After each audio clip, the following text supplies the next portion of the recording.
ai ọt pa mấy nó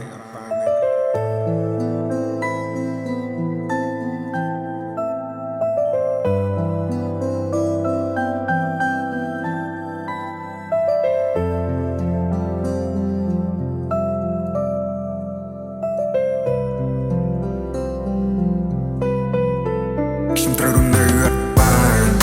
ជាចាប់ព្រឹងនៅវ័យសិក្សាអ្នកខ្លះស្ដាប់តែដូចធម្មតាលើធម្មតាបើសម្រាប់ខ្ញុំមិនធម្មតានៅក្នុងសាលាពួកនឹងព្រួញខ្ញុំដែរព្រោះពិបាករសារក៏បងក៏បញ្ហាថាក្មេងនេះអត់បានហើយអត់បានតែខ្ញុំជឿចាំយ៉ាងណាតែខ្ញុំពិបាកយ៉ាងណាតែនេះណាដែលថាមិនចង់រួមមហាជុំពុកថាគុណចាំវិភាសានៅពេលដែលកូនកើតទុកតែបើសិនជាលោកនៅខ្ញុំមិនចាំមិនជិះពីស្រុកទៅប្រឡូកប្រឡាក់ដែរមួយថ្ងៃមិនដែរសនុកពីបណ្ដាមិនមានសោះក៏លោកពុកបងបយកូនអានថ្ងៃមួយមានចំណេះស្ទុយសាបើយើងទៅមួយបានគុណច្បងបានមានបន្ទួយចង់ឃើញអូមានតែមានឡានអ្នកផងគេមិនទទួលយ៉ាងនេះស្រឡាញ់តែពូនេះច្រើនឯងធំឡើងមើលបងប្អូនផងមើលលងលៀបគុំសុខភាព